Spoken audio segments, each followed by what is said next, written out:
We want to try to make sure that we have a reason to sit down and talk with them in person now. We don't want to wait for that in-person conversation.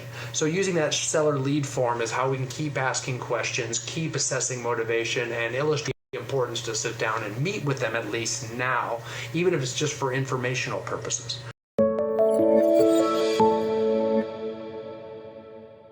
Hi, this is Brian Icenhower, and I'm here to talk to you a little bit today about the seller questionnaire, or using a seller lead form or seller lead sheet when converting an initial phone call with a prospective seller into a listing appointment, and how essential it is to use a lead form or a seller questionnaire to help come from curiosity and stay on the phone, take control of the conversation by asking questions. Too often, we don't ask enough questions when they're on the phone with a prospective seller in advance of the listing consultation appointment. So we need to do a better job of that and be very, very thorough. This not only helps us obtain all the information we need to know in advance of the listing consultation, it also makes us look a lot more focused and purposeful. Keeps us very, very organized, which impresses sellers as well too. So it's very important to keep asking questions. Every sentence should end with a question mark. No statements that end with period. And the only way you can keep that flow going is to make sure you're prepared. And a lead questionnaire with a series of questions and or information that needs to be filled out is a way to keep that flow going. Not to mention, you'll have that form you can prepare right before the listing consultation, and you'll have it throughout the transaction as well too, to help you remember specific things about the sellers and their needs and the home. So we call that, it's called quite a few things. It can be a seller pre-lead sheet, seller questionnaire, seller listing form. But it's very important we try to use one, and we should use one and have them ready at all times anytime we're following up with a prospective seller in advance. It asks a lot of questions too, not only just general information about them, their phone numbers, their contact information, and their family. It's going to have continual questions about why they want to move, what happens if they don't move, so we're going to assess their motivation there. You can ask them, most lead forms ask them to rank their motivation on a scale of 1 to 10. How quickly do they want to move?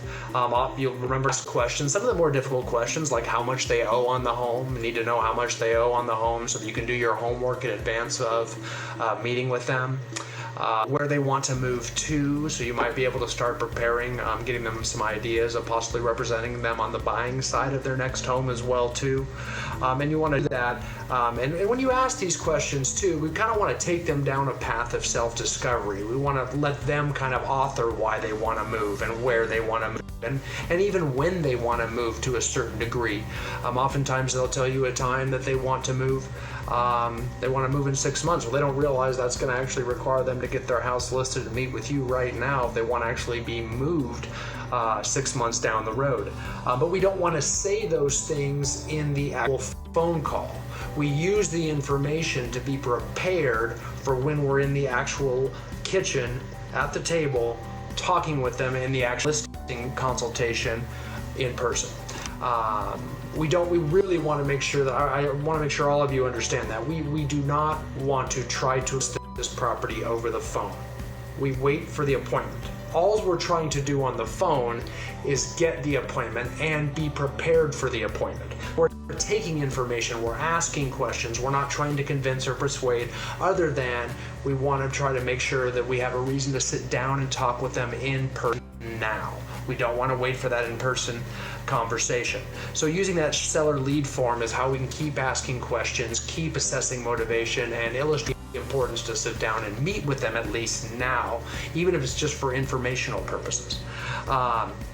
And as we're asking questions about their motivation to move, that brings that motivation to the top of mind. It gets them thinking about, hey, I really do want to move, and it all of a sudden generate the need to actually sit down and meet with you sooner rather than later. So bringing that up, getting the emotions behind why they want to move, finding out why is so crucial.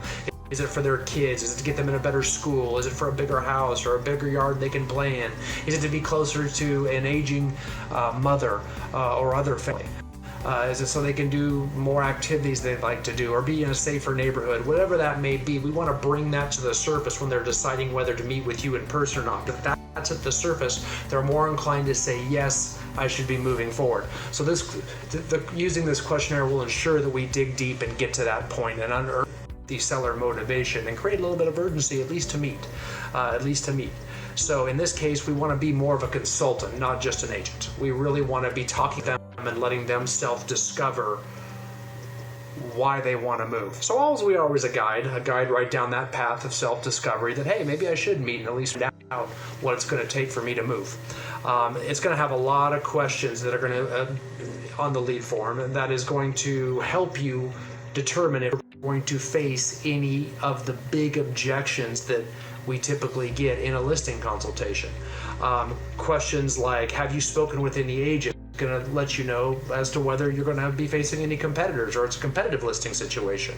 It'll also let you know when you should set this meeting, if you want to go first or if you want to go last in your listing consultations when compared to other agents. So are there any competitors? Who? I'd ask, that's another question. Who and when are you meeting them? So you'll know how urgent you need to be in making sure you sit down with these people. Asking them, have they ever thought about selling the home themselves, to let them know if you're going to be in a commission dispute, if you're going to have to overcome objections about whether you will be having to negotiate your commission or protect your commission, I should say. Ask them, do they have any idea as to what they would like to sell it for and how they came about that idea. That's a great question to ask that a lot of agents skip. They don't want to get into that space, but asking them what they think it should sell for is a question will let you know whether they're going to be realistic on pricing, so you don't hit any objections on your price recommendations as well too. Asking them what they purchased the home for and whether they've made any improvements to it since they purchased it will also set you up for the pricing conversation as well too. Same with asking them how much they owe on the property right now also sets up, and then you'll know what they need to get from the property. Again, asking when they want to move will help with seller urgency, as we discussed earlier. And then asking them what they think they still need to do to the home to get it ready to put up on the market will help with urgency and condition objections, so we know what condition of the home it needs to be in, what they think they need to do, and what they really do need to do to get the home up for sale.